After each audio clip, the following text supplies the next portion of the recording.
Hi everyone. My name's Alyssa Vamp Art, also known as Satan on the interweb to my friends and most people. I use any and all pronouns, and tonight I will be playing Yuiza, who is our shapeshifter. What kind? Who knows? She is a warlock rogue. Who's next? Hi everybody, I'm Zachary Vaudo, and I am slowly in real life morphing into my character for the evening, your blind Domfir Wild Oracle, Arat Chizhin. Any pronouns are fine so long as they're not derogatory. Yeah, there, I'm Abby. I'm your local Dene nerd, but tonight I'll be taking on the role of Fiskorth, our Huling cleric of Keening, and our moms picked out our pronouns, so we're both she, her. Hello, everybody. I'm RJ. Today I'm playing Sulong Shen. We both go by he, him. He's a druid barbarian, and I am doing my best. Speaking of doing their best, hey everybody, I'm Sarah Roberts, aka the Hype Goblin, and I will be your dungeon master, your dungeon mistress, who's gonna be every romanceable NPC in this game that we encounter. Last time on Luck and Chaos, you all traveled further into a recently discovered temple after Yuiza opened a door following your saving of the dad you were sent in here to find. He went off to head back to his family and his daughter who sent you all on this mission, and you descended down the stairs further and further down beneath the mountain. And you came across a long-forgotten space. Rotting boxes and furniture littered the room, where you encountered clacker beetles. Following that, you headed off into a hallway, found out the consequences of running ahead of your party, even for a visual joke. And you wound up in a room with some odd mirrors mimicking your visage and causing a little bit of trouble, or a little bit of chaos. Who's to say? And that is where we pick up. You have each completed the task that your image in the mirror set forth before you. Sulong decided not to destroy the mirror, as he once attempted. The door has clicked open, a light shining from behind it. What do you do? That sounds like we succeeded? It certainly looks like we succeeded if opening the door can be counted as a success. I call that a success. Opening any door is a success in my book. Depends on what's behind said door. Let's find out. I'm gonna open the door.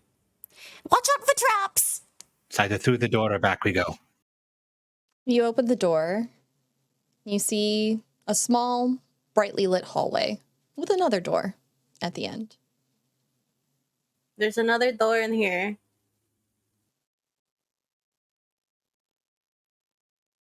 Should we try it? We should be careful of traps, of course. You don't want to hurt your pretty little feet. You just have to bring up the feet thing, huh? Okay, that's fine. You get stabbed in the foot one time and paralyzed. Never live it down. They're the most delicate part of any terrestrial mammal. Unless you're a dog, then you have fungus built into your feet. But that aside, be careful, my love. I have to study the feet of dogs now.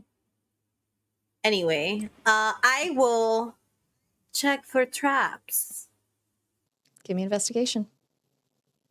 16. It seems oddly bright, but other than that, nothing strikes out at you. There's a faint smell of almost metallicness in the air. It smells a little bit like nettle. So like Pershing or blood, who knows. I'm gonna step in with my newly covered shoed feet. Okay, you step in. You all watch as Yuiza steps into the hallway and disappears. Like, I'm just sorry. vanishes? Like, we see her vanishes. step in? Yeah, you see her step in. Oh, when she's gone from the overlay! I don't like that! Well, What happened? Yuiza disappeared. What? Vanished from our sight completely. I will go in. This is surely just some wicked illusion, and Fiskorth, unless someone stops her, is going to charge right through that hallway. It is a weak hand. It is a weak hand that is reaching out for Fiskorth to try to stop her. Just, What? Sulong, you watched her vanish, just as I am a trained scholar. I can most assuredly figure out what has become of her. Dispel this foul illusion. Yeah, but you're going to be separating the group in doing so. We won't be able to tell what's happening with you. We can't tell what's happening with Yuiza. That's a lot of unknowns going in, don't you think? That is 50% of unknown. I'm gonna take my walking stick while they're discussing and just stick it forward through the doorway. Because I can't, I still don't know what happened, so just through the You doorway. push it forward through the doorway. You meet no resistance. From here, Yuiza, if you are in there, grab onto this. Just waving it back and forth through the doorway. You wave it back and forth. Nothing grabs onto it. Ah, shit. If you're gonna go in there, Fizz, we do it I right. squabble with my wings, just... Stay for like 10 seconds, please. Oh, but time is of the essence. What must we do right then, Sulong? 10 seconds! Sets her down, goes into my rucksack. 100 feet of rope gets thrown over her in coils.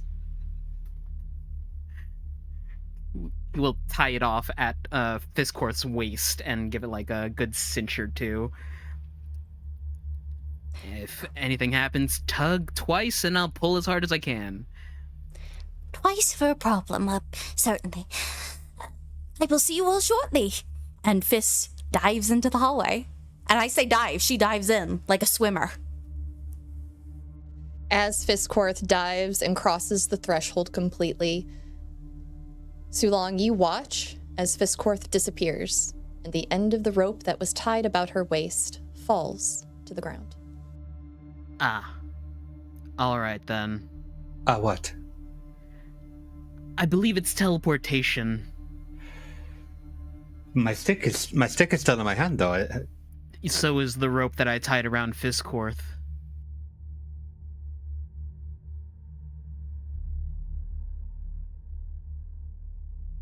We don't have much of a choice in this, do we?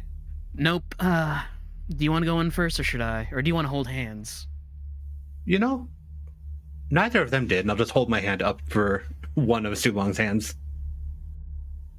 Hand in hand, we stroll through the door.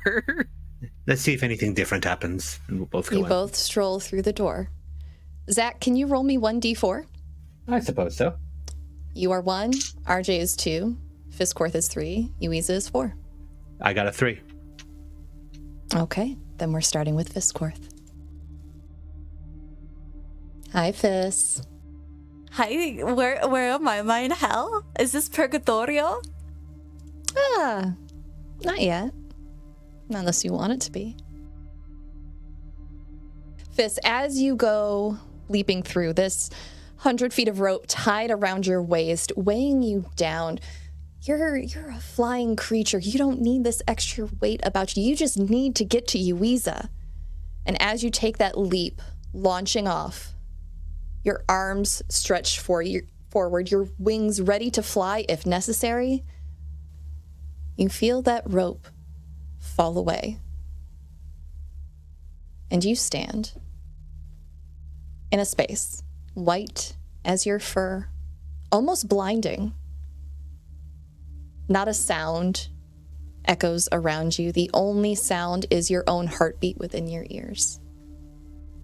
And then slowly, as you squint through this blinding glare, an image begins to take form in front of you. It's slow at first, but slowly it comes into view, inching closer and closer towards you. And you realize this is a memory. It's Velgath Day, but it's not a happy one. This is the day you are meant to be celebrating with your mothers. Something happened. Your toy Velgath was broken. Fiskorth, tell me what happened that day. That day was my earliest memory as a fledgling. I was just that, a fledgling. I detached myself from my mother's wing, but I had not yet taken flight. I was still learned, fresh from the egg, you could say. Tallow. 4 or so, and I remember the story of Velgath, my mother saying, "He will sit here, his idol, watching upon us all. He is in your veins, but here his eyes sit upon our stool, and he will look upon us all and grant whether or not we are worthy of his gifts this year." And young Fiskorth remembered she had to be so good that year. She couldn't break it, she couldn't lie. Every time she saw Toy Velgath, she just remembered, I'm so loved to have 3 parents. Even if there's one that I can't see, for he is always with me. And the day that it came, celebrations began, joy, blood, all the usual debauchery. Until Fiskorth, having fluttered back to her mother's cavern, came back to a bloody scene. A prisoner had escaped, a cask. He had been apprehended by one of Fiss's mothers, and now the two fought over their family home, his blood and hers, mingling, staining their home. The doll smashed across the floor in their brawl, with young Fiss only seeing the chaos of a ruined holiday. Not the fact that a life was being brought down by the woman who had brought her life, but instead, Velgath Day was ruined. And that's what stuck out to her the most, that shattered doll. How differently that memory rings now, knowing what she does, feeling how she does. It's a sad feeling. The first time you really witnessed your mother doing her job, keeping your people safe, making sure that their food remained in its cage as it was meant to. And then it led to something even worse. You stand there, remembering how you felt in this moment. And you feel a wing come over your shoulder from behind the door that reaches forward and scoops up Velgath's head. You hear the voice of your uncle come from behind you. Uncle Thald, a wonderful bard. He told the best stories and sang the best songs. It's okay, Fiskorth. It'll be all right. Come here. Now, things will not always be this way. And we're going to clean it up. Don't worry, I'll help your mother later. Come. And he took you away for a little while, distracted you, helped your mother clean up later, while your other mom took over watching you. And you remember the argument that he had with his sister from the other room. That these are people. This is not the way it should be. We can do so much better. Just think of it. We could go to the surface. We could start anew. We could give Fiskorth a little life up in the mountains. She would love it there. You remember the day that seed of wanting to leave was planted. It sets you on a journey of belief that was so different from your parents' Fiskorth. How does that memory make you feel, remembering it now? A sense of guilt washes over me. I was so young. I was so innocent, yet so easily swayed. I wanted to be everything that the colony wanted and more, to be someone of note in our histories, as bloody as they may be. But then the chapel declared that I was marked especially by my red eyes and white fur. Clearly, I was one of Olgoth's chosen, and I must become a Sister of Sanguine, feed our colonies. My mother's took it as an honor. I remember there being another fight after that with my uncle. Maybe that was when he left. Man, there was so much going on then, and I had to be trained.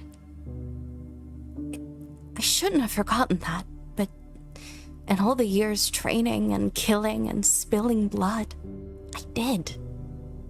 Only now has that returned to me since. How many lives could I save if I had listened, if I had been brave and gone along with my uncle to the mountains to be on the surface? How many could you have saved, Fiskorth? Another voice rings out as the image fades away and you are left once more in that blinding, white space. Liminal, unforgiving, neither cold nor hot. Not a sound except for the words that echo in your head. Do you still deserve their love?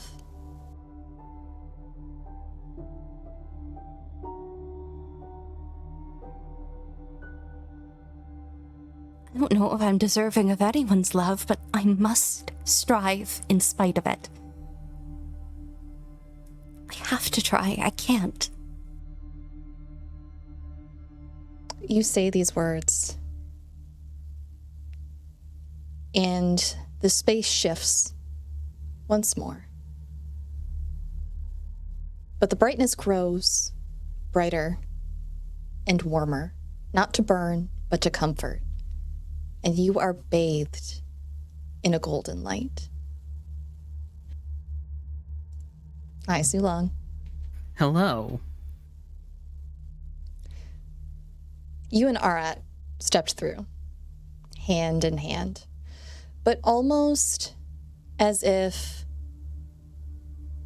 something was separating the two of you. You felt Arat's hand pulled away from yours in the opposite direction. In a flash, you are left in a space of blinding whiteness. There appear to be no walls. You're not sure if it's a floor that you stand on, and who knows how tall this goes, if there even is a ceiling. You hear nothing but the sound of your own breathing. Probably a little anxious, having lost now 3 of your friends. 3 people that you care deeply about. And as you stand there, wondering where they've gone, where you have ended up, a memory slowly comes into view. Small in the distance at first, and it comes closer and closer and closer. It's of Zara. It's of your home. Sulong, for you, it's also of an unhappy day. You destroyed an item once. It cost someone you loved dearly. Like ink spilling onto a blade. One moment, it was pristine, and then it was gone. What was that item? And what happened? As the scene pans in on a inner rock garden of Sulong's house, there is the sound of a wind chime and the clacking of a bamboo water apparatus that is clacking against a rock as a leather ball is dropped into center frame. A child's foot comes up, scoops it off the ground, and we pull away to see a younger Sulong kicking a ball up into the air over and over again. His family is preparing for a tithe of sorts. The population of Zara gets taxed if they are farmers, and they're packing up their offering to the government. He'd been warned over and over again not to kick the ball too hard. He's at a point in life where the hormones are kicking in, the growth hormones, and sometimes you're just a little bit stronger than you think you are. It wasn't a horrific accident, but it definitely set their family back quite a bit when Sulong accidentally kicked the ball into the pile of offerings that was there and just totally wasted everything onto the ground. Just panic, apologies. He is blubbering at this point. The ball crashes into crates and bags, knocking them out of the wagon. Your stepmom comes out frantically from the house to see what happened. She's almost beside herself in a panic. And behind her slowly walks out your father. It's not the calmness that bothers you so much as he gives you an even, it'll be all right. But behind that attempt to comfort you, you can see a worry in his eyes. But even worse, you see the disappointment lurking there at what you've done. What is it he said to you that day that has stuck with you ever since?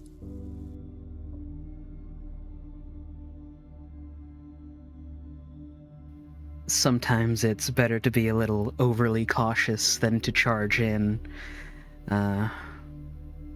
Give it some thought next time. And you do give it some thought next time. Your family did have a rough year that year. Food had to come out of your personal stores. And it was nearing winter. Friends and neighbors helped your family out as best they could after they made sure that what they were required to give was given. But there was a somber tone for a few months as your parents fretted over how they would keep the table full for their children. And ever since, that moment has stuck with your father in the back of your head. It has been mirrored in the way that you counsel your friends, how you attempted to stop Fiskorth today. But how many times will it fail you when they run ahead?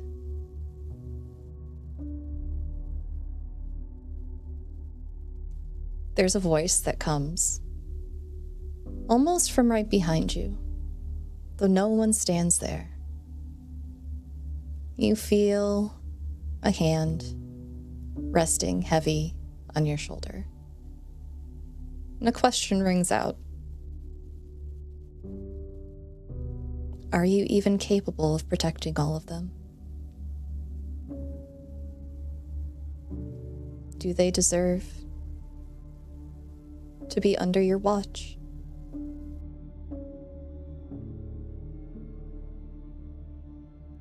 How does Sulong respond?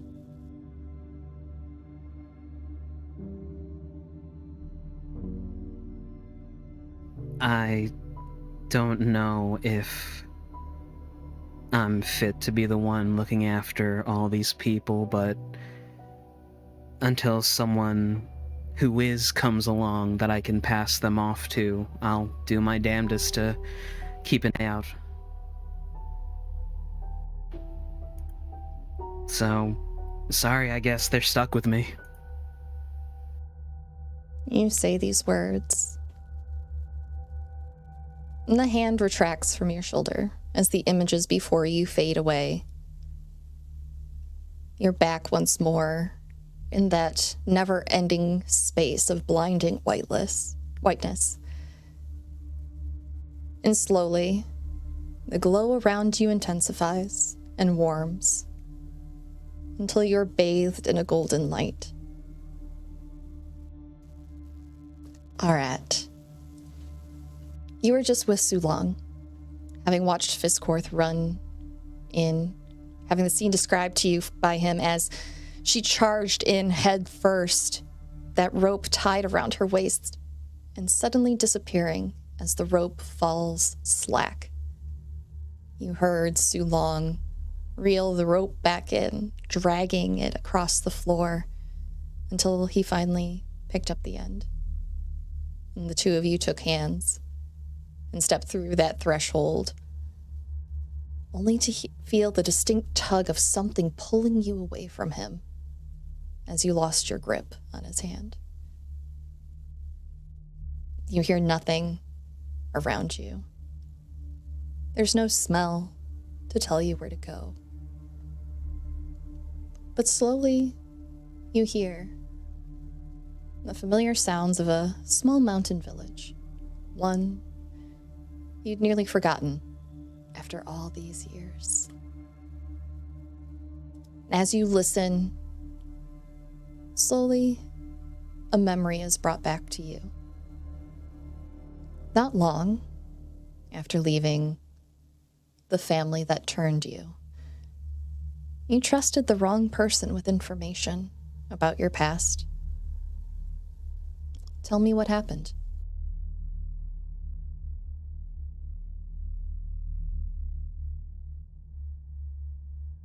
It was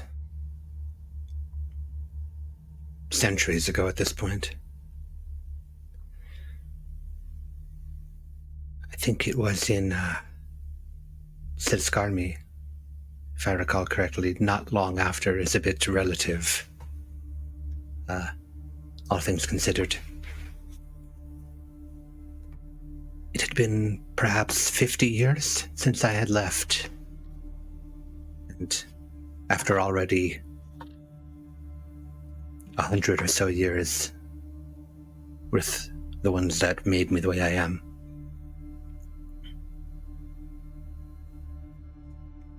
I'd been traveling.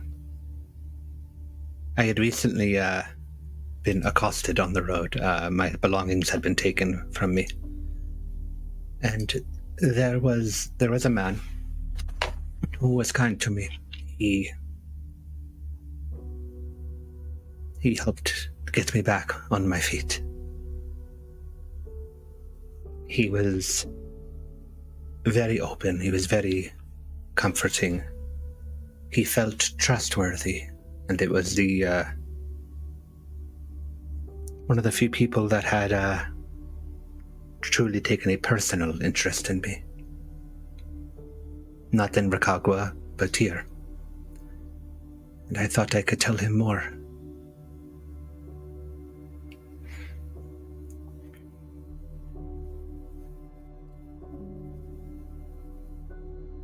He did not take kindly to the information.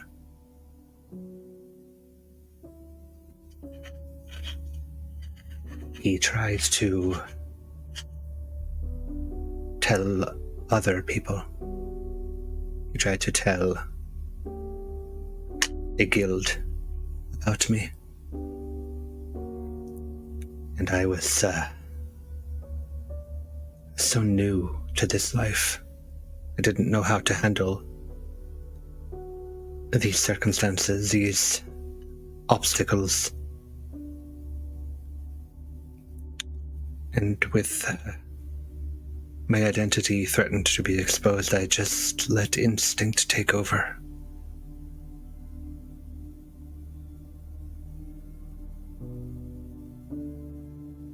I had to leave the town shortly after, otherwise other people would learn what I had done. Other people would learn what you had done, turning right into the monster that he so feared you were after you told him the truth.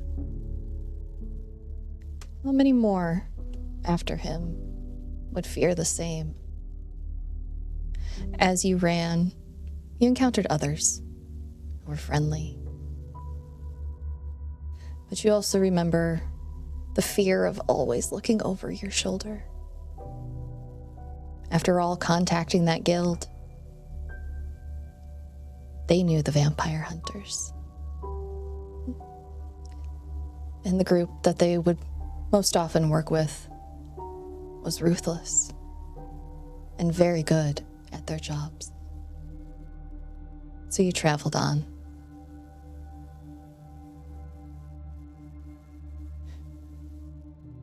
And it's almost as though you feel yourself being flung through time. It's years later.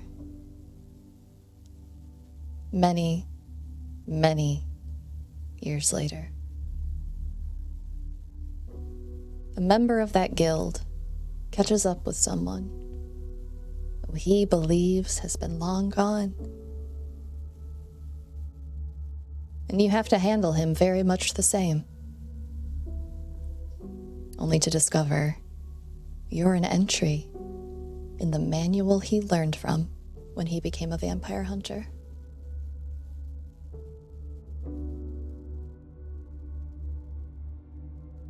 How does Arat grapple with the emotions of those that view him as a monster?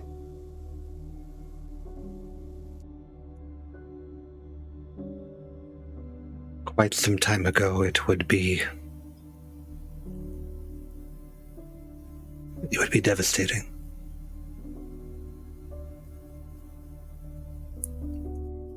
But in these last few months, and there was an opportunity for the same thing to happen again, for more people to learn the truth about who I am and fear and run. And they didn't.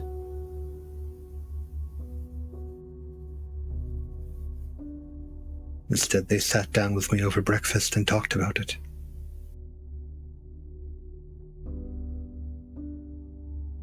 They did sit down with you.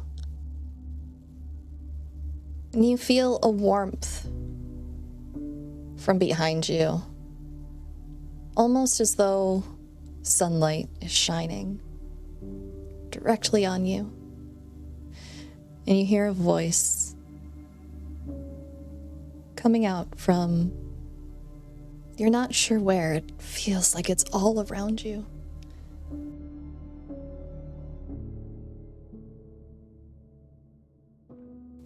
If they don't see you as a monster, but others do, will you be able to protect them?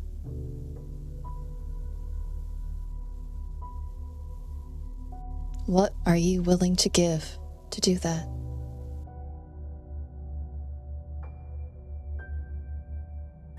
I am willing to become the monster that others see me as, to protect those that view me otherwise. The warmth from behind you grows stronger, warmer, enveloping you almost like fist-course wings wrapping about you in a hug. As everything else here fades away. And with that, we go to our last party member.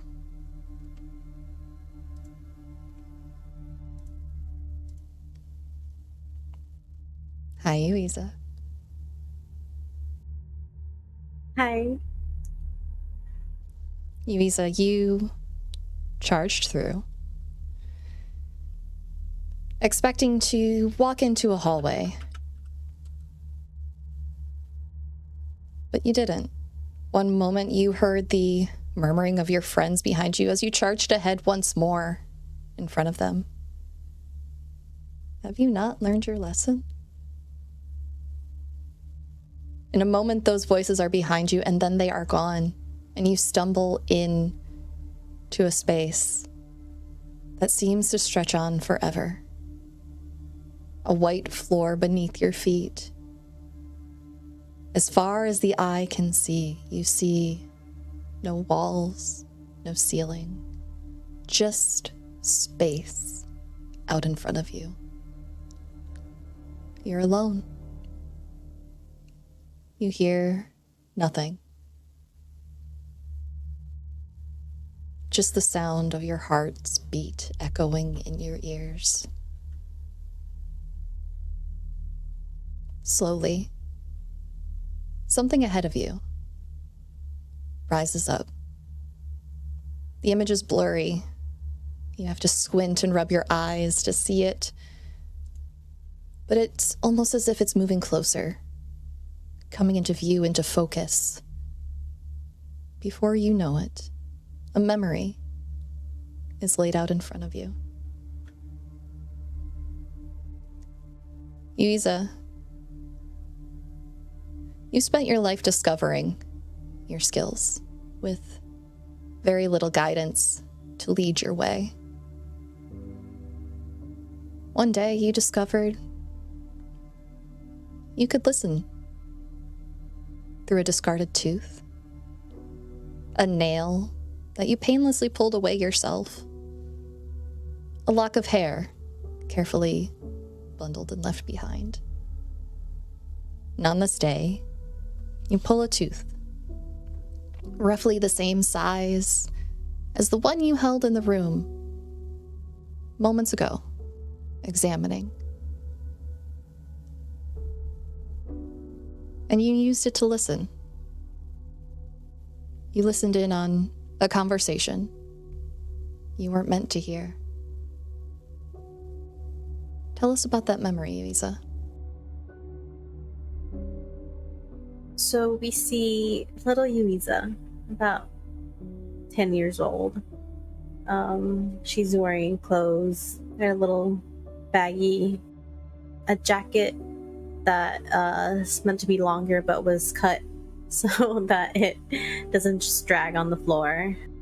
And she's kind of bundled up. It's nighttime and it's rainy tonight, like most nights on the North Islands. And we see her hair kind of just over her face, just wiping away some dirt on her face as she is in a pawn shop that she likes to call him mentor. She doesn't like getting attached to people, so she calls him Lee, or her mentor. He has sent her to get a package from Clarice Morton, a local pawn shop owner. And she did it, no problem. Traded. She put in her little backpack whatever he gave her. And as she was trying to walk out, she kept feeling this kind of itchiness on her gum and just popped a tooth. Before she could say anything, she noticed people walking in. She dropped it and just hurried away from the pawn shop as the door just slammed behind her. I think for a moment she sat in a rainy corner just under an overhang, just kind of feeling like, why didn't that hurt?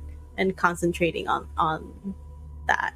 You do this, and you sit there with the rain coming down around you. It's a strange feeling to lose a tooth, even for a normal child. It's a very odd sensation. And as you stand there poking at the gap between your teeth, almost as if it was prepared to immediately arrive, you feel another one. And it almost feels as though it's descending into place. First, it's just a nub, then a little more. A few minutes go by and it's like you never lost a tooth at all. But you begin to hear something, almost as if you are standing right in the room of that little pawn shop that you just left. What conversation happens between those people and the shop owner? I think it's a conversation about a new shipment of something. They don't kind of dance around it just in case. And how it was ready to go. They're ready to pick it up, and that the people that had come in reiterate that no one is to know about this.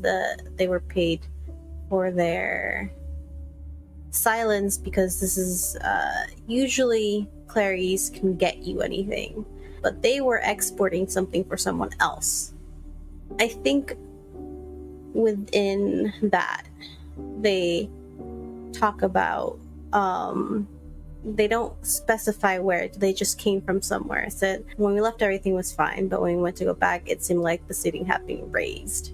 I think that kind of snaps her out of it. Such a scary thing to have your past come rushing back so soon after you find someone that you feel safe with, someone willing to take you in. And you think back to that village you ran away from, as the fire licked at your heels, as people ran after you, and you see the outline of a man standing in front of you. You feel yourself drawn forward as you crash into him, unable to see the face of the person you're crashing into as you throw your arms around them and you hear a voice. It's not Lee's voice that you hear. It's someone else. You can run for as far and as long as you want. But are you willing to face what you need to in order to see it through to the end? If it means saving the people I love, I will face whatever is in my past, even that I don't know of. The figure that your arms are currently flung around pats your head, and you feel the warmth of a hug that you felt 100 times before. And slowly, everything, including that person, fade away as a warm light engulfs you. But it's only for a moment, as all four of you hear the strike of a judge's gavel, and suddenly you are all standing before the threshold of an open door. The hallway in front of you is now just a hallway. That bright light that came from it is no longer there. It's dim, like the rest of this place, as you've all met your judgment of those memories.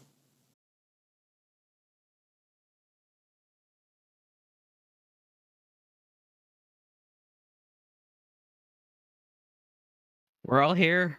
We're all good. Hello? Yeah. I can hear you. Cool. I can see you.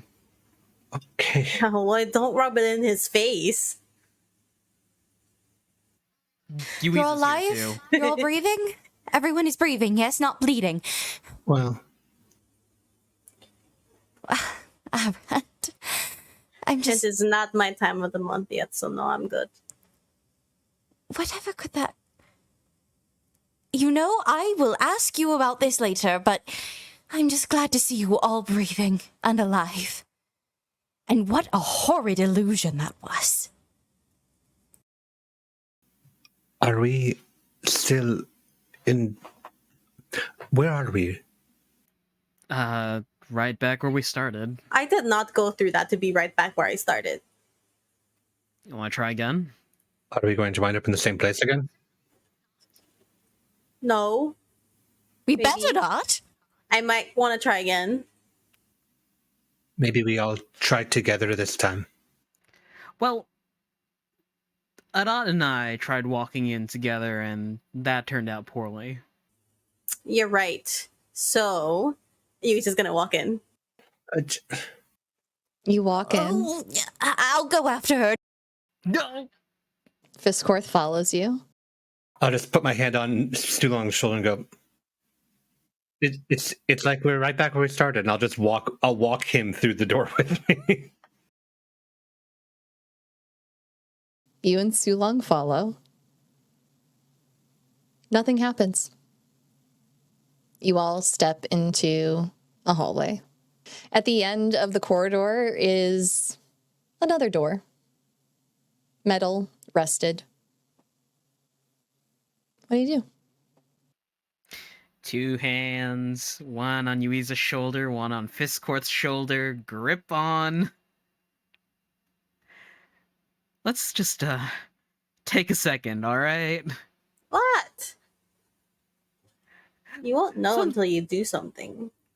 Hey, I just want to check in with everyone. Some stuff happened with me, at least. Just want to make sure we're all okay, you know? There's a lot of stuff that has happened with me since, like, even before we got here. I don't want to talk about it. I'm just pushing it deep down until eventually it forces its way back up. I hear that's healthy. Is Yeah. Not at all. You don't want me to face it at this moment. It's fine. Okay. Perhaps we could face it in a place better than a dungeon, because unfortunately, this is reminding me of home in the worst ways. Mm-hmm. But why make us walk through childhood memories to find whatever's down here? What kind of security measure Oh, is cool. that? So it wasn't just me, right? This time, it's like we all went through like childhood trauma. No, yes, I saw the earliest memory I had. 4 Okay. years of age. Terrible. Not childhood. Not childhood, but quite some time back. I was like 12. Were you ever a child at it? I feel like you kind of just spawned like this into the world with wisdom. I don't remember it much anymore, but I arguably had to be at some point. But no, this was my memory was from rather soon after I left the cave with those that turned me. So Oh, but you were like a baby in like your other life, like your second life. A second baby, a second infancy. You were rebirthed. I was with them for over 100 years, so it's all a bit relative, I suppose. But like if you're immortal, I feel like 100 years, like, oh, you're like, a month old. Oh, this makes me dizzy. Are you okay, Sulong? Should I try and open the door? Huh? What? Yeah. Okay. There's just a lot of things to process. Yeah, that's why I always put it away for later. Do you need some smelling salts? A fan? I think I'm good. Let's just go. Noted. But Fizz is just going to use her one wing as a fan, just fanning off Sulong. She's worried. Just a little bit of smoke coming out of the ears. That's all. The gear is going into overdrive.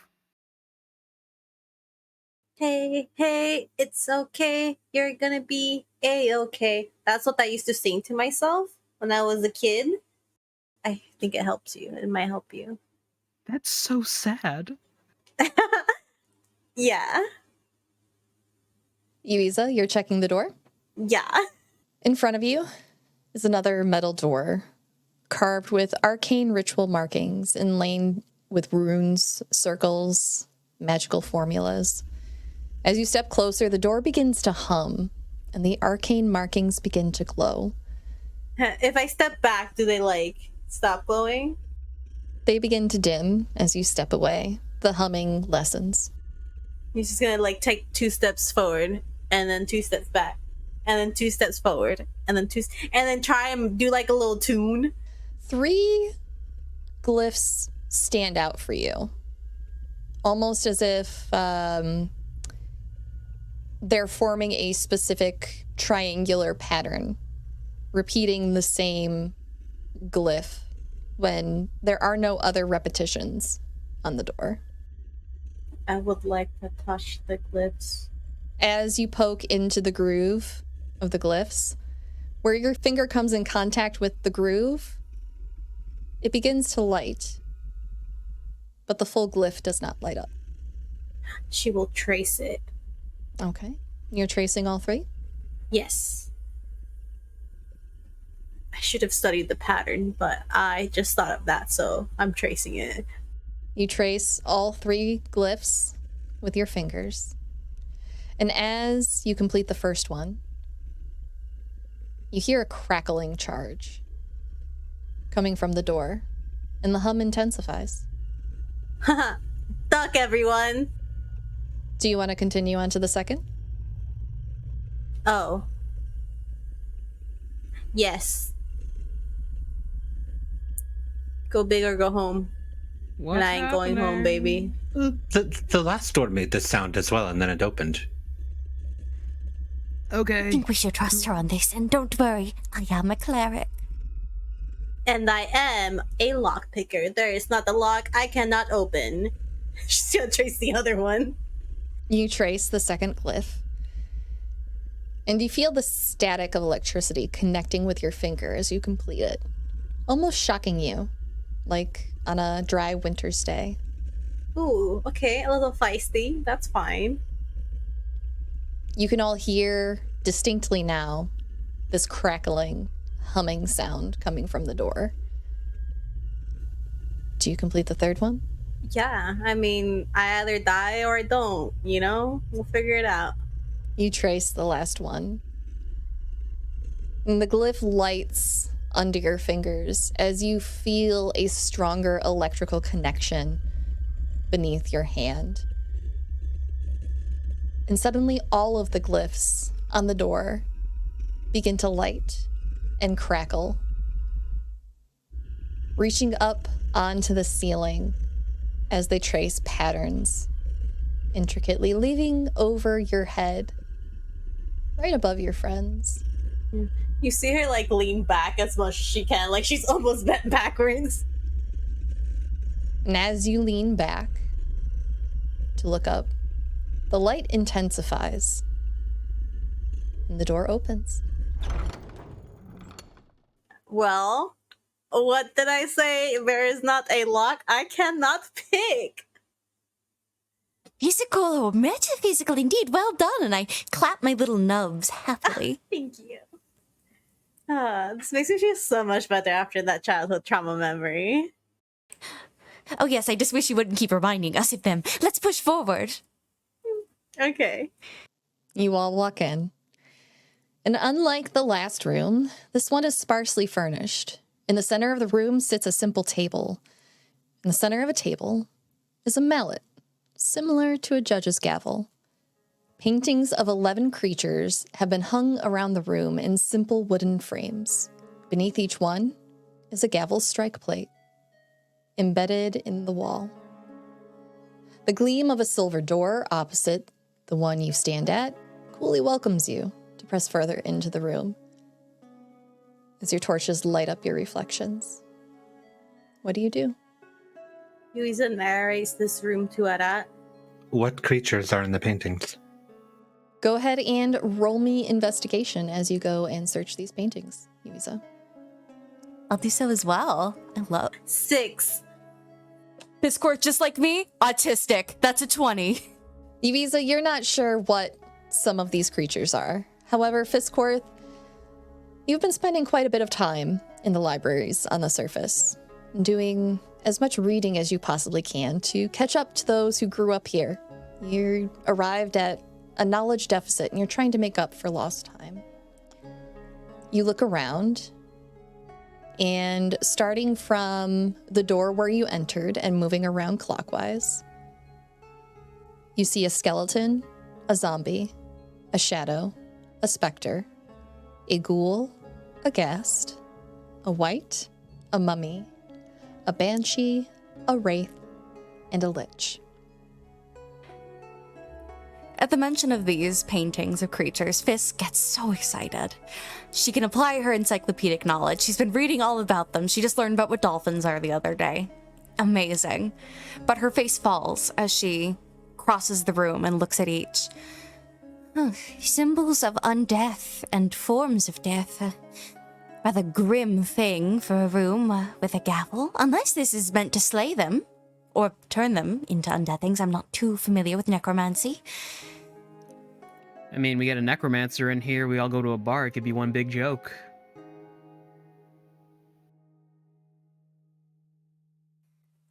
You have to hope. But still, why in that order? why all shadows, specters, ghouls, and ending with a lich? Could this be a lich making hammer, perhaps? And she points to the gavel. Well, we're not going to touch it if it is. It's coming from me. I know I just walked through 2 unidentified doors, but... Well, many unidentified doors, if I'm honest. But... all these things are undead. That's all I know. They are. There, of course, are some undead creatures missing from this, though, so they all have a particular purpose. Like vampires, because you're like, related to them. Anyway, I'm so sorry. No, Wow. no, you are, but you are correct. Like, they are not all of the undead creatures that exist. They are many kinds, and who knows if the skeleton is even undead or if it's just a skeleton, but it is...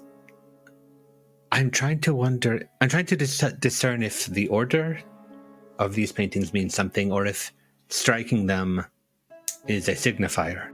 I feel like if we strike them, like, they might become, like, real, and we'll have to fight them. So maybe... But, like, also, a gavel is, like, to judge. So, like, are we judging these creatures? Is it, like, judge, jury, and executioner? Are we like, oh my god, why would you wear that top with that bottom? That does not go together. That's not your color. Might be some form of judgment. I did hear something when we all came out of our little memory bottle. As you are examining the gavel and the plate that it sits on and the pedestal, you realize that the following words have been carved into the edge of the brass plate on which it sits. The scales of innocence have been weighed. Strike 2 and freedom's lock is undone. Sorry, strike true and freedom's lock is undone.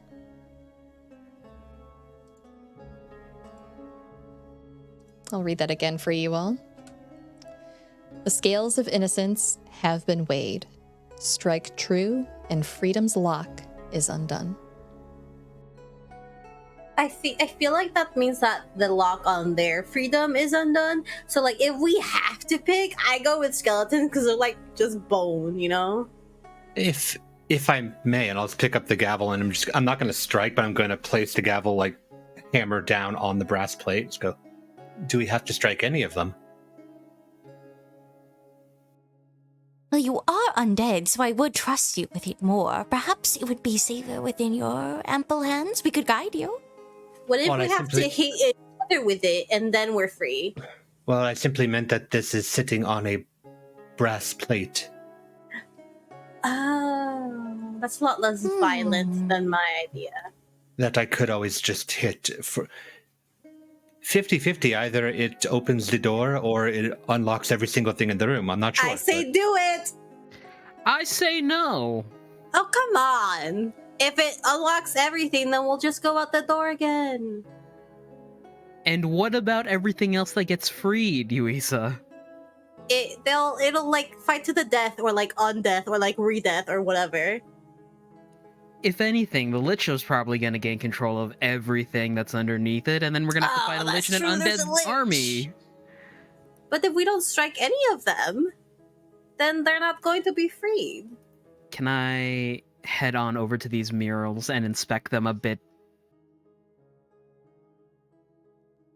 Go ahead, Sulong. Roll the investigation. 19. What was that? What was your roll? 19 on an investigation check. 19 on investigation. These are nicely painted portraits. The frames are quite simple. They appear to be of each creature looking directly out into the room. But there doesn't appear to be anything particularly special about them. Do y'all remember those painting people that we fought? Yes. Yeah, What if it's sort of like one of those Vividly. situations? probably. I still have nightmares about that. I used to love painting. Sulong is gonna take a lap around the room. I feel like it's much more like we'll probably have something less bad happen if we like strike the metal plate that the gavel was on, like Arat suggested. Because I think Arat's like super smart, so.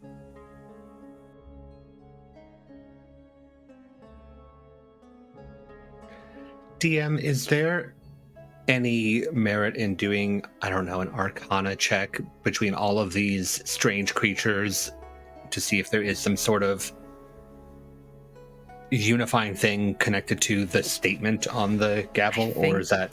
Maybe Mummy might be our hit? You can go ahead and roll Arcana if you wish.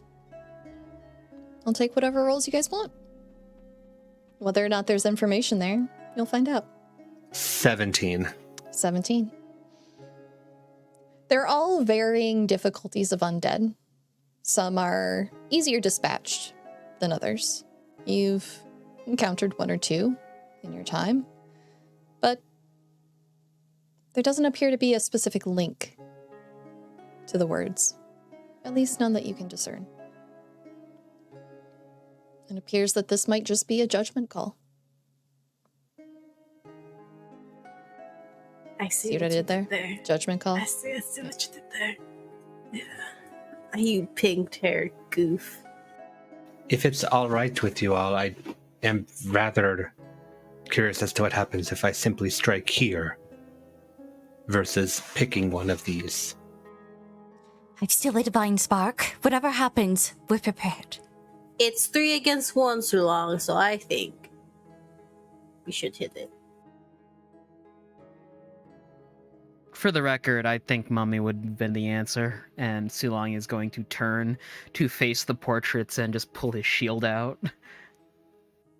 Daggers. All right. Are you striking the plate? I'm feeling the plate first one more time just to see if there's anything missed on here, like some sort of symbol carved onto it or anything before I do so. Aside from the etching that is there, you feel nothing. Strike true. And I will wrap the gavel square in the middle of this brass plate. You wrap the gavel against the brass plate, and you all hear this metallic clang ring out throughout the room. You stand there with bated breath, waiting to see what will happen. And that is where we're going to go to break, everybody. So don't go nowhere unless it's to grab a drink, grab a friend. Or go to hypegoblin.com/luck and chaos to learn more about this wonderful cast and find them all on social media. Everything you should possibly need should be linked there for you. Thank you, everybody, and we'll be back shortly. Everybody wave. Hello, everybody. We are back, and as we left off, you all listen as Arat strikes against the brass plate, the sound ringing out as Sulong stands there with his shield outstretched, ready to defend you all. Nothing happens. Okay, and just shove the gavel into Sulong's back. Go, all right, it's your turn. Hey, don't put this on me. You said the mummy was the right one, and I was incorrect, so it's your turn. Well, you know, I think the skeleton. It's just a bag of bones. It's not even a bag. It doesn't have skin. It's just bones. What can it do? Oh no, the calcium. I don't think we're picking the weakest one. It's supposed to be a judgment thing. Yes, it's striking true. Right, and in some cultures after mummification, or during which the concept of the soul goes to a place and Sulong begins to explain the concept of the duat. Fis is looking wide-eyed and terrified at this sudden, mythology that she's never heard of. She's just preparing healing spells because her friends are increasingly bringing monsters into our presence, surely, with all the shenanigans. Sulong spins the gavel in hand. And anyway, so your heart gets weighed against a feather. I don't remember which way is bad, but... That's stupid because your heart is meat, and meat's going to weigh more than a feather. You're set I up think to it's a very fail. heavy feather. Also, the truth is often relative, if I've learned anything about, life. If I keep talking enough, the truth becomes relative, so. I'm gonna charge off now, and Sulong hits the gavel plate with the mummy. Well, what's true to me may not be true. Okay. You strike the mummy. And you wait. And you listen. And then rising out of the floor, you see 1, 2, 3 mummies suddenly appear all around you. And this is where we will go into combat. God, if you think about it, these mummies are like beef jerky, and man, I could have blood pudding inside the mummies. I know what I'm gonna do with my turn. It's gonna taste so nasty. Let's just be dust. I'm gonna be herbaceous. You are all so nasty. Mummy the first, down near Arat. They will move in towards you. And you hear this creature lumber forward, dragging one of its legs as it comes towards you, and it hits out. Does a 15 hit you? Yes, it does. It does. Okay. You will be taking 12 bludgeoning and 7 necrotic. I will also need a Constitution saving throw. 21. You also feel as the creature turns towards you. The head almost... You hear the neck sway and almost snap into place.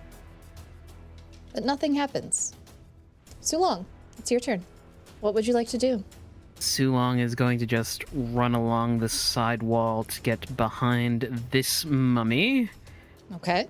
I'm going to use my full action to put up my Wave the Bow form, giving myself 4 temporary HP and turning my fist magical. Yeah, that's my turn. Okay.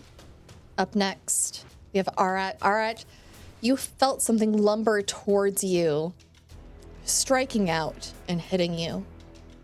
What do you do? What I'm going to do is use my bonus action first. I'm going to do the telekinetic shove on this thing as it swipes at me. So I will need it to make a strength saving throw of 16. And it rolls an 11. How far back does it go? Just 5 feet back from me. Take a step to the right, putting myself between Discord and this creature as I draw the Two of Beasts. As the card dissolves in my hand, my fingers just jut and stretch out into 3-inch talons on each of my hands. They're called Oracle Talons. Up next, Yuiza.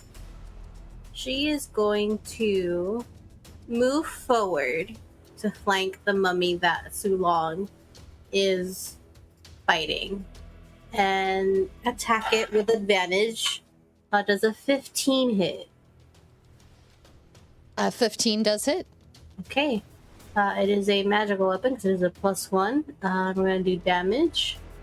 And I'm going to do sneak attack on that as well. So it's a total of 15 damage. Disengage as a bonus action and do 5, 6, 15 feet towards my right. Okay. Moving more towards the center of the room. Up next is the mummy you just hit. Sulong, does a 9 hit you? Does not, thankfully. Fantastic. However, as you duck out of the way of this creature's fist, you make eye contact with it. And I will need you to make me a wisdom saving throw. Natural 1 for 2. You fail the wisdom save. And as you stare into its eyes, you become frightened until the end of the mummy's next turn. Worse yet, you are paralyzed and cannot move away. Up next, we have mummy number 3 coming up to say hello, Yuiza, as it moves up towards you. It reaches out to hit at you. Does a 14 hit? No, it does not. Fantastic. As you sidestep its hit, you too make eye contact with the mummy. Can you roll me a wisdom saving throw? I sure can. Do I want to? No. Will I do it? Yeah. Ooh, another natural one. Yuiza. Just like Sulong, you are terrified of this creature, and your feet are firmly planted in place as you are paralyzed until the end of its next turn. Fiskorth, your friends have successfully, on the other side of the room, avoided these mummies. However, you can see the fear and terror in their eyes as they freeze in place, wide-eyed, staring at these creatures. What do you do? Oh, this has to be a curse of some sort, something akin to a Gorgon. I must do something, and I very reluctantly peel myself from Arat's side and fly over to Yuisa and lay one of my nubbins on her shoulder as I cast Remove Curse. You go ahead and cast Remove Curse. This is not classified as a curse, Fiskorth. Oh, You no. attempt to save Yuiza from the glare of this creature. And you see its head turn towards you. Anything else you would like to do?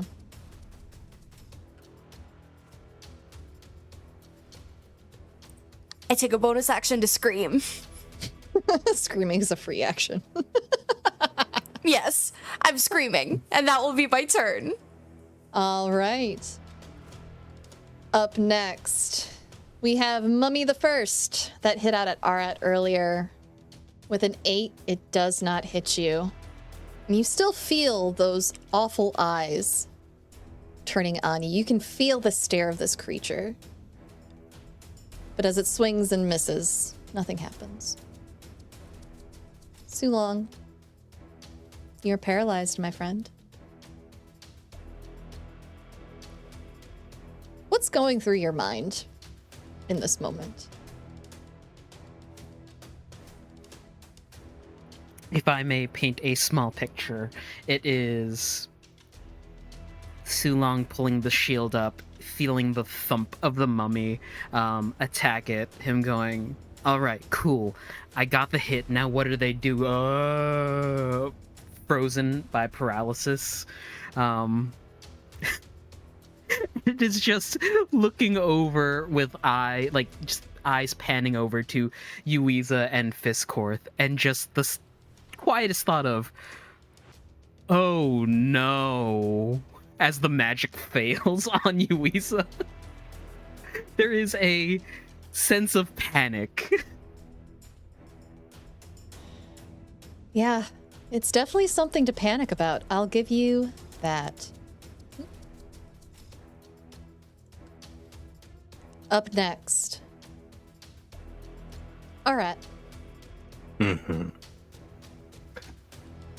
Feel it swing at me and just pop back up, shake my head, and thrust both claws straight into its chest. Okay. It's a 19 hit. A 19 does hit. Great. I'm going to use the special D6 for Okay. this. So,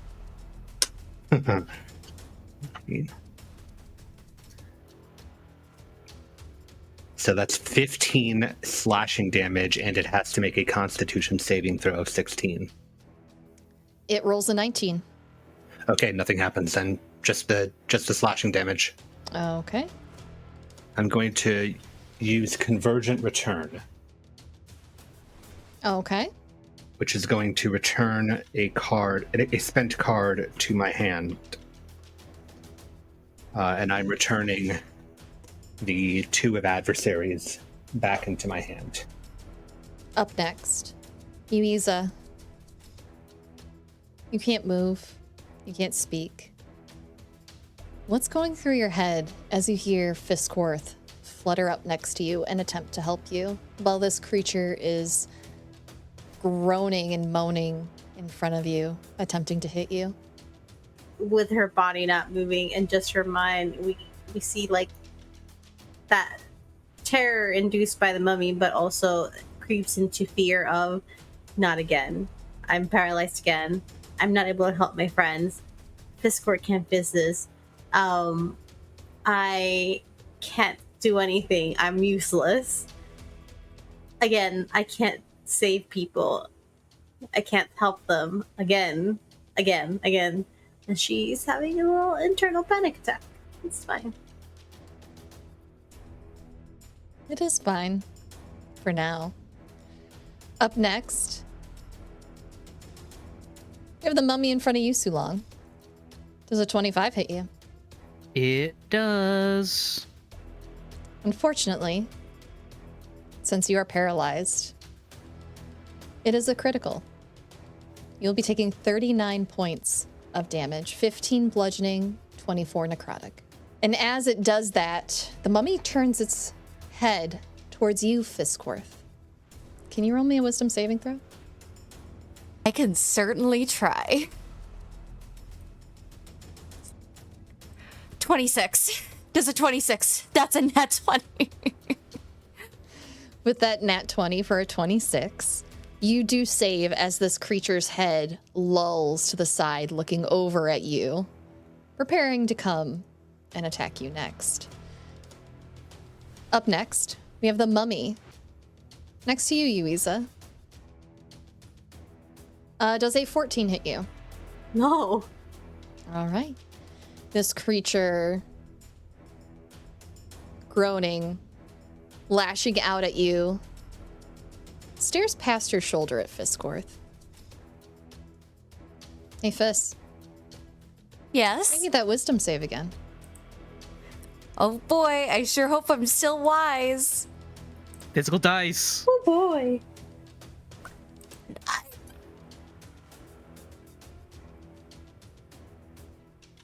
I heard the clicking. Did this to yourself. Couldn't stop me. I did this to myself. You roll a 9. However, you feel a bolster of confidence as this thing attacks Yuiza. Because you succeeded on your previous throw, you are actually immune to this. I'm God? I'm God now. I'm God. I'm God.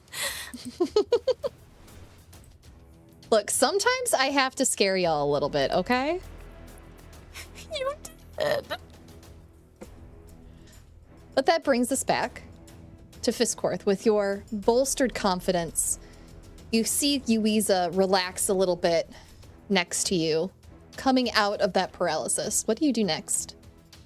I can't let it strike her again. I am going to cast a slot of my divine abilities, and I am going to turn this undead. I stretch out my wings and scream at it with all the divine force that still remains to me. Get away from her! I love it. Puff yourself up a little bit. So 2 of them got it. Yes. So, which one? What do they have to do? They have to move away from you on their turn? Yeah, they are running for 1 minute until they are hurt or by the end of the minute. Up next, we have the mummy down by Arat. It is going to use the dash action to get away. Go ahead and roll your opportunity attack, Arat. That is a 19. A 19 does hit. That is 9 slashing, and it has to make the Constitution saving throw again. That is an 18 on the die for a 20. So it succeeds, but it took that 9 slashing as I ripped at it. Up next, Sulong. Bonus action rage, reckless, power attack, bells and whistles. Here we go. Does a 16 hit? It does. 26 points of bludgeoning damage. Okay. Up next, Arat. I'm going to pop one of these healing potions that we've been holding on to for so long. Please do. So I'm going to get 9 health points back with that bonus action. I am going to immediately spend the 2 of adversaries that I recalled back to my hand. And as they're just charging with electricity, these claws jutting out of my fingertips, I'm just going to advance. I'm going to follow this thing, and I'm going to get within striking distance again, either for it to hit me or for it to run away again. Up next, we have Yuiza. I'm going to attack that same one. In a more emotional scale, her fake claws would come out and she would try to lash out at it. So a 17 plus 7, a 16 plus 7, 23. It's going to be 6 plus 4, that's 10. And then I'm going to bonus action second hand attack. 13 plus 7. Is that damage or to hit? To hit. That's my second hit. That hits. Okay. Can I use my special D4 again, or is that once You per? can. This is a different. Yeah, it's once per attack. So. Ooh, max damage. That's 8. I don't have any pluses because it's my second hand, so it's just 8. And I am gonna do sneak attack, which is 2d6, and I'm gonna use one of them as my special d6. Okay, for those listening at home, we are still in the process of getting through our celebratory 1-year anniversary dungeon for this party. I have gifted all of the players a set of dice from Misty Mountain Gaming. For every die that they pull out, the die for the duration of this dungeon rolls double its face value. Once they get down to the D20, the D20 will have 3 advantage rolls that they can use for the rest of our level 1 to 20 campaign. Okay, so I got a 5 and a 4. My first die was my special dice. That doubles it. That means it is 10 plus 4. That's 14 extra damage from my sneak attack with my fake claws. I love it. Is that your turn? Yes, she's ripping into this thing. Up next, one of the mummies are about to go. Sulong, did you grapple this one? I had to use my bonus action to rage, so no, I did not. All right, it's going to attempt to run or no, this one is not frightened, so it will be striking you, right? This is the one that wasn't frightened? Yeah, the one that you used to hit Okay. the frightened one. In which case, it does get to make an attack, which is so much more fun for me. Does a 16 hit you? It does not. Rude. You feel once more those dreadful eyes turn upon you. But you've dealt with this thing now. It looks horrible. You know, a few more hits and you've got it. You're no longer scared of this thing. And that will be its turn. Up next, we have the mummy in front of Yuiza. That goes to move away because it is frightened of Fiskworth. Yuiza, go ahead and roll your opportunity attack.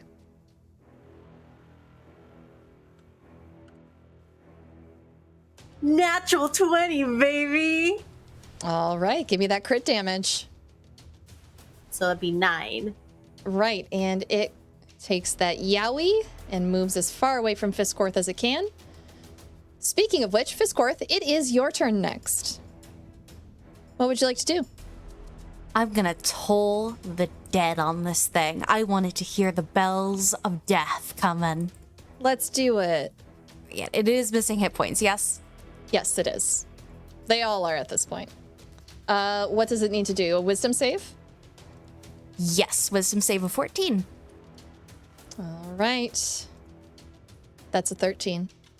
Tell me what happens next. That's a 12. That's a 24 damage. Fiskworth, what does it look like as you take out this mummy with your Toll the Dead? Fist still bristling from fury from watching Yuisa's tears. Her fear brings her wings out in a great wide span and claps them together with a thunderous sound. A bell can be heard tolling, and this mummy turns to ash. Up next is the one next to Arat. It's gonna smack Arat. Don't do that. It's gonna do that. do No, that. it's not gonna do that. It rolled a 9. Every time I use that card, it's like armor. That will That's Arat's be... plot armor. It is. That will be its turn, which brings us back to Sulong. Sulong, there's a mummy snarling in front of you. Reckless power attack. I'm going to go in for my treant fists, which are infused with the power of Shillelagh. Mm-hmm. feel like that's overkill, dice. Natural 20 for a 26. That does hit. 29 points of bludgeoning damage. What does it look like when you end this mummy as well? I think this is something only Fist would see because she's looking around. But there is a rage in Sulong. It is a very angry, like, well, this stuff is happening again, and I'm very tired of it. He thinks he's not being watched. The mummy swings at him once. He catches the arm, swings at him again, catches the other arm. He raises his foot and plants it square in the middle of their chest and pushes forward, ripping the arms off the zombie. Before they dust, he spins the arms so that it's joint facing outward and just starts pummeling with the arms. Hey, you know what? Sometimes you gotta lend a mummy a hand, am I right? Hey, Sarah! You've lost your right to bear arms. Anything else for your turn? That's it. Okay. Fantastic. Up next, Arat. What do you want to do? Lean back as this mummy swings at me and just going, stop trying to hit me and hit me. And I said it again. 17. Chat, they're bullying my mummies. That hits. Yeah. 12 slashing and the Constitution saving throw again. They roll a 6. What All happens? right. The claws dig straight into it, and they do an additional 2d6, Okay. which is going to be 9 more as it just digs straight into the chest and pull out. Alrighty, you take a significant chunk out of this one. Anything else for your turn? Yeah, pulling that straight out. I'm just going to put my hand up on its face and do the telekinetic shove. So it has to make a strength saving throw of 16. You're so mean to my monsters.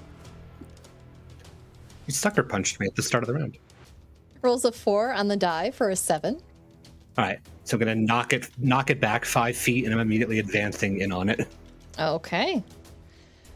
You all watch as Arat takes a significant chunk out of this mummy, slashing out with claw-like hands, shoving it backwards without a single touch, and advancing on it. Up next, Yuiza. she is going to turn and with a clawed hand just reach it over towards the mummy at the bottom near Ada and cast Eldritch Blast. I got a range, so 16. That hits. So that's going to be 18 points of force damage, and I'm going to hit it with my second blast. I will save you from doing that. As you hit it with your first blast for 18 points of damage, you hit straight through the center of this creature, and the blast of sand and dust left in its wake splatters across the wall and the paintings as it dissipates. And you are all out of combat. Just duck my head to the side and pivot. I had that. I think we see Yuiza's kind of shaking, kind of clawed hand looking, shooting towards it. And then we kind of turn and see her face like tears, but also pissed. It was quicker this way. It was. You closed those wretched eyes forever. I'll walk right back towards the center. Did anything happen? Was that the justice? Well, hit the mural with the mummies on them, mummies appeared, so we can now guess that probably hitting another mural might summon said creature here. Then again, I'm never gonna have another thought, because I appear to be wrong this time, and that sucked. I'm going to go to this door. Okay. You go over to the door. Roll me investigation. 16. I'm rolling like, I think it's like third 16 I've gotten today. As you go over to examine this door, you run your hand across the polished metal You find no lock, no handle. You can't even see visible hinges on it. It's just smooth and flat. She's gonna take the gavel and hit it with the gavel. You go and you take the gavel from Sulong, walk over to the door, and hit your own image in it. And it clicks open. She's gonna throw the gavel to the floor and then just walk through the door. She has done all this silently. None of you told me there was a door I there. swear. I didn't know there I was a didn't door even there. notice it. The tapestries were quite distracting. Well, we shouldn't let her go out without herself. She might step on something, and Fizz is gonna, once again, for the third time, rush after Yuisa. As you all enter into this hall through the door, you peer to your left, and there is a plain wood door with a sensible iron handle. To your right is a well-crafted mahogany door with a brass handle. The hall continues on a few feet before turning to the left. Alright, Yuisa, as you move forward, peering around the corner, you see before you at the end of the hall another simple wooden door, similar to the one that you just passed. Pick one and I'll open it. How many doors are we at now? 3. And there's nothing down that hallway? You haven't turned the corner yet. I'm with you, Iza, so. Just a door. 2 wooden doors and 1 not. Technically, they're all wood and the other ones are mahogany. They're still wood. A nice wooden door and 2 regular ones. You're the one that has to open them. I say it's all you. I'm gonna go for the first plain wooden door. Okay. Said this one. Yes.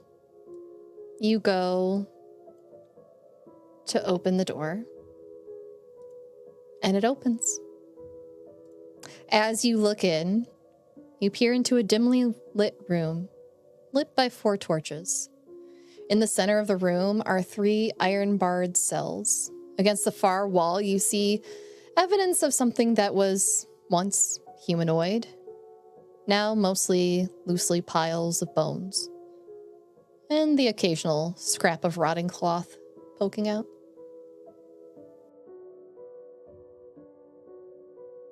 It's a dungeon. Wonderful. Just like the one under the Mayor's Manor. Hopefully, there won't be another strange woman who transforms into our dear friend. Or was our dear friend all along.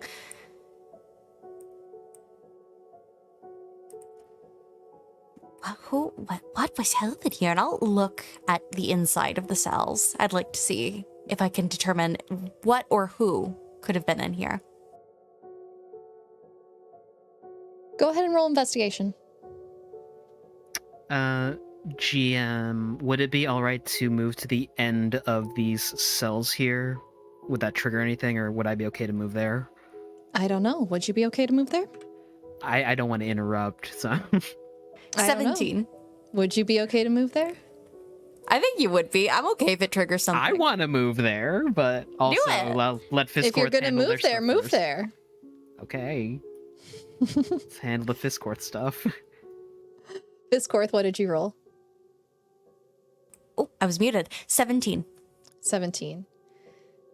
You peer about, and these are sparsely furnished cells.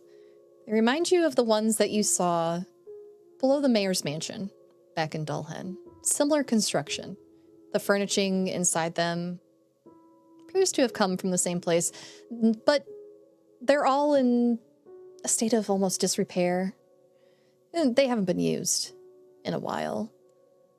But in the center of one, you see what appears to be a forgotten backpack. Its lid is closed.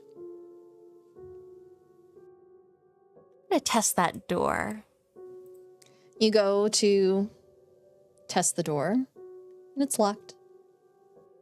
Oh, good. Yuisa, with the clever fingers, please, darling, would you mind opening this for me?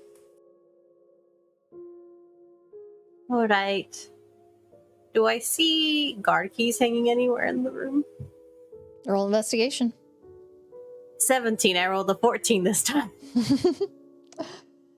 You don't see any keys. Even with the dim lighting that these torches provide, it appears that whoever was here before took anything of note from outside the cells with them.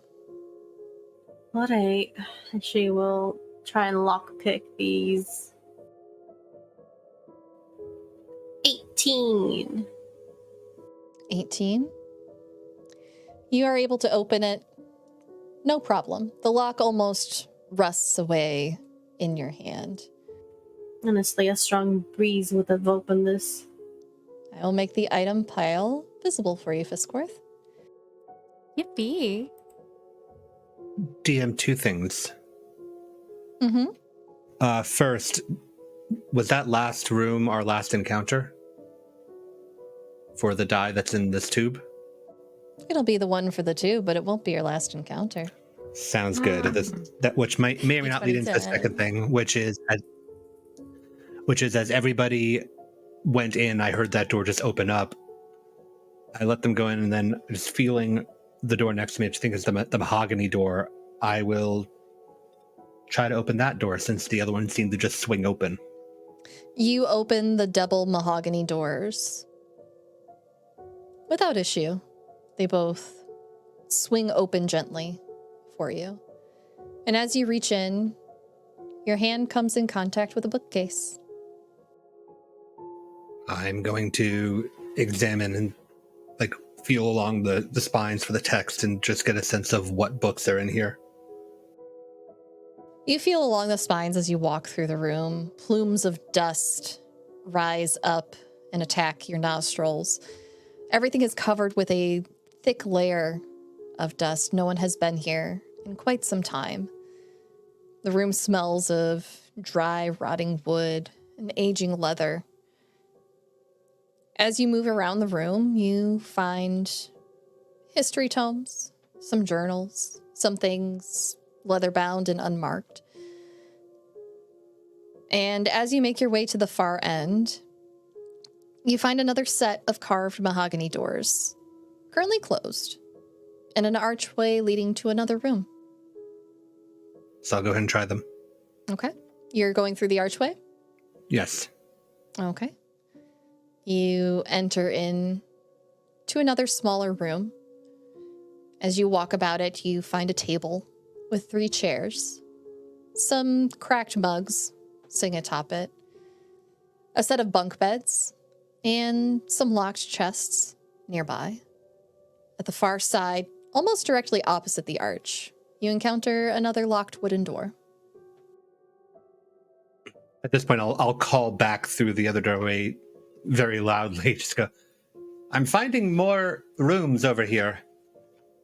As I'll just mess with the chests. Sulong turns to see that Arat isn't in here with the rest of us and just sighs. We're curious, what can we say? Fiskworth, were you able to open the item pile? Yes, all there was were canvas and linen. It's just cloth. Treasure. I just lift him up grumpily. I suppose this will be my first treasure I claimed from this adventure and tuck them away within my bosom. As you do this, Fiskworth, Sulong, as you're peering around looking for Arat, can I get a perception check from you? 18? As you look about the room, looking for Arat and sighing, you turn back towards Yuisa and Fiskworth, seeing them looking through this bag, pulling out scraps of cloth. And as you turn back to inspect the area that you were looking towards before, you see 2 eyes open on one of the torches as it yawns, looking at you lazily. Hello? You'll approach, Gently, calmly. You approach carefully. I will take either... Let's see. I will take either history or nature for this one. They're both the same. I'll go history. 15. 15. Perfect. That's exactly what I was looking for. As you inch closer and inspect this creature more closely, you remember a book you read. It was one of your adventure books. It was about someone who actually had a pet mimic. The book itself went into great detail about mimics and their intelligence, and that some of them can be domesticated to serve as protectors or complete specific tasks for their owner. Some are even used as familiars.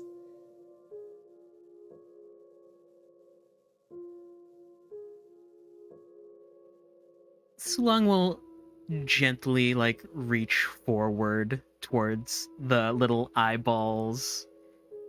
Hey, it's okay, buddy. Roll me animal handling.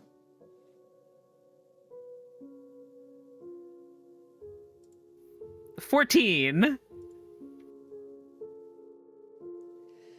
You move your hand closer towards it, obviously startling it, and it lashes out at you to protect itself, letting off a little fiery blast. Does a 9 hit you? A 9 does not. A small puff of fire goes past you.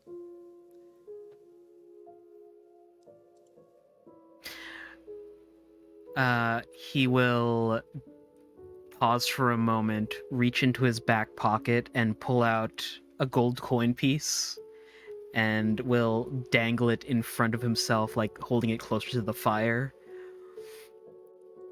Would you like a little treat? Okay. You're offering it a gold piece? Yeah. All right. Go ahead and make the same animal handling with advantage this time. If I get a pet here, I'm gonna cry so hard. 18. 18. Okay.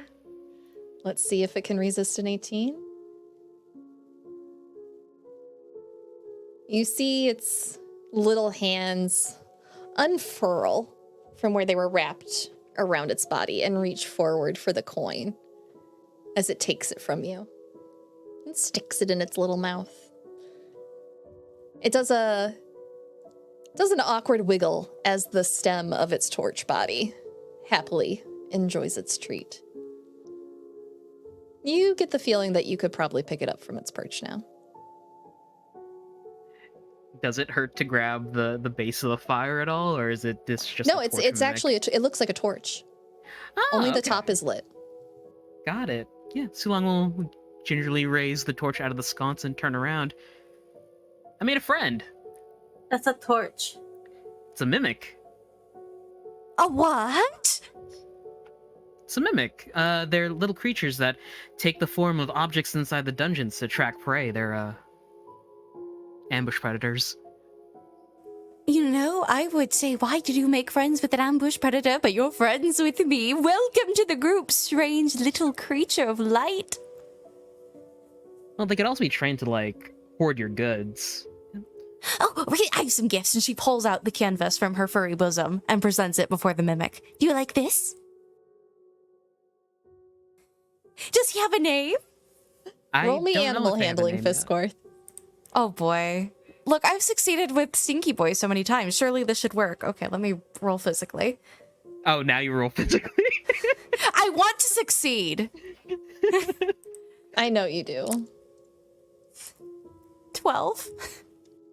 12. You offer it to the torch mimic, and it reaches out. There's a small puff of fire as it lights the fabric on fire. It tries to grab it with its little grabby hands, but it doesn't quite know what to do with a piece of cloth, it seems. Don't burn my nubbin. Well, we'll have to find less flammable treats for you, little friend. I like him better than Stinky Boy already. What do you like that, but you don't like Stinky Boy? This one, and she points at it, has utility. All that wretched creature does is plot and scheme with its black, soulless eyes. He just wants to eat. Torchwick, I'm gonna name them Cinder. Cinder. Did you all get lost out there? So Long has a mimic pet now that is apparently Fist just loves right off the bat. Oh. There are mimics down here. Yeah. Just Where are you? Nudge the chest with my walking stick in front of me. Hello? You go to nudge the chest with your walking stick, Arat. Nothing happens. You hear the tap of your wooden stick against a wooden box. And then the other one. Same with that one. All the way over here. I kept finding doors. That one is locked, though. Why would you keep going through doors by yourself? There is nothing in the rooms. Fair, You didn't know that. but be careful. We're mimics. We know this now. After confirming that these chests are not immediately moving, I'm going to see if the lids just tip up on them or not. You go to pull the lid off, and they are both locked. Okay, well, both of these are locked, and so is that door. I do not know. how many Okay, of these one are- second. Let me open the chests first. 28. 28. You're able to make quick lock. It's work of the lock. It's just a basic lock. I will make the item pile available to you. Ooh, money. Some gold, and some silver, and some copper, and some, like, rings. Rings. Yeah. Okay. Do you want me to open the other ones? Are you going to take everything that's in Yes. that one? No, I'm here. You can have the gold and the silver and the copper. No, I'm curious. I'm curious what is behind door number 2 now. Okay, so let me open it. Listen, you asked me for for help. yeah. Can you open it? But also, can you give us some stuff too? No. I You didn't asked say. for help, I said and I it didn't comes say with open. a I said it's price. locked. 19. Oh God, I love you guys so much. You make quick work of this lock as well, finding some more items. This one has platinum. You want the platinum? You can have the platinum. I mean, I'm just going to spend it on everybody else here, most likely. I was just gonna take it and then split it. Well, then take. We'll split. We'll What split it. what are the rings? I don't know. It'd be best to let me look at them before we try them on. They could be Okay, cursed. okay. Calm down. We'll see. All right, nods, wearing the ring from way multiple rooms back this entire way through already. Do you have the identify spell? I don't. Okay. You can roll me Arcana. 8. I don't know what these are. The rings. You aren't sure what they are. They do something, but if everyone else would like to roll on them. Here you go, Fistcorth. I'm going to give them to you. Very well. See, I'm not I'll roll. keeping it. I rolled a 10 on the Arcana check. You're not sure what these are, Fiskorth. They're definitely magical. They have a vibe, as they say. May I see if perhaps I can feel something inside of them? I'm offering you the item. Okay. I rolled a 16 on Arcana. These are the bands of Lost and Found. The compass-like mechanism on top of these matching leather bracelets remain motionless until each bracelet is worn by a different creature. While they're worn, each compass points in one direction of the other matching band. It doesn't indicate height or depth. The compasses spin wildly if the two bands are worn on different planes of existence. They are location bands. One person wears one and the other one wears the other, and they find each other. Oh, that's so cute. Oh, is this like that Is this like that fabled thing I've heard about from cultures? The friendship bracelet? I've heard it's the highest honor one can receive. It is similar, except this one actually brings the friends back together. I should have given Unless- one to Ivy. I could give one to Artilles. Unless you are on see if different I planes of can existence, buy- in which case Can I buy multiple of these? you might be able to find somebody to craft them. Maybe. I say as I'm opening this last chest. I mean, if people can do custom sending stones, I don't see why they won't be able to do custom. I can do Found and custom lost. sending stones? We have two. Yeah, but people just gave me that. I didn't know you could, like... Okay. They have to be. They have to go to recipient, Yuiza. Anyway, I rolled an 11 to open this chest. It was not my best. I was distracted with the conversation. I think you already opened both chests. No, there's 3. And you're Oh, I lucky can't I see. rolled what I did on my mimic die. You open this chest up. It's not locked. There's nothing in it. Oh, there's nothing in this one. Well, there's all of this, and then there's just the door. So I suppose rather we keep exploring, or Can I ask a question, please? Hello? yes. Sorry, I didn't know if you were raising your hand. I that's true. Sorry, I'm raising my hand. If you guys don't want the bracelets, let me know, because I would like to have them. But if you guys, I also think it'd be really cute if like you two had them. But like if you guys don't want them, then I will use them. But if you guys want to use them, you should definitely use them. Oh, Cinder and I just met. I think they should definitely stay within the group. These seem like they'd be very functional if we were to vanish from one another. Let's keep it within our numbers. It will be safer, at least for now while we're in the dungeon. That is fair. For the time being, if anything, if we have to make a decision to split up, we can always just slap those on to the different groups and find our way back, right? That's true. Exactly. God, you guys are so smart. I was thinking like other stuff. That was just like, oh, it's adorable. Anyway, do we want to try this door? I'm Yes, so tired of please. doors. I'm so tired of doors. Perhaps it'll be the last door. Maybe.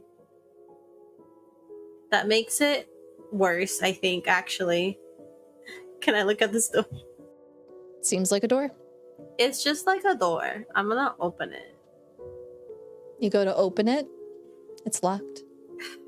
I'm going to lockpick it. It's locked. I didn't notice it. 28 again.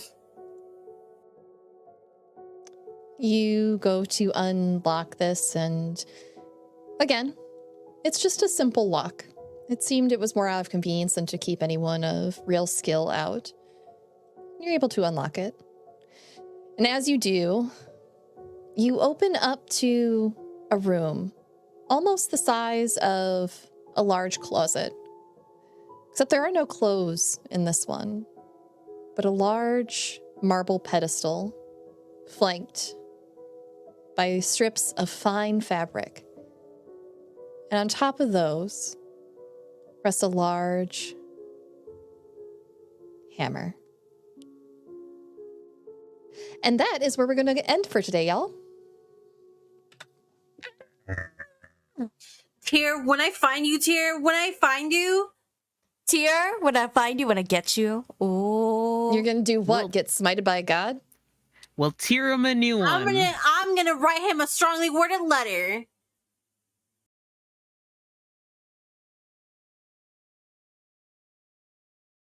Thank you to all our patrons and Twitch subscribers for your continued support. This show is made possible by listeners like you. Viscorth was played by Abby. Arat was played by Zachary Vaudo. Louisa was played by Alyssa Vamp. Sue Long was played by RJ. And your GM this evening was Sarah Roberts. Luck and Chaos is recorded live on Thursday nights. If you'd like to join us for a live recording, check out hypegoblin.com/events for the full live schedule. Links to cast social media, third-party supplements used in the game, affiliate links, and the show's Patreon are available in the episode description. A Twist of Fate, Luck and Chaos theme by SneakerNet is available now on Bandcamp. Don't forget to like and review this episode on your platform of choice, and we'll see you all in the next one.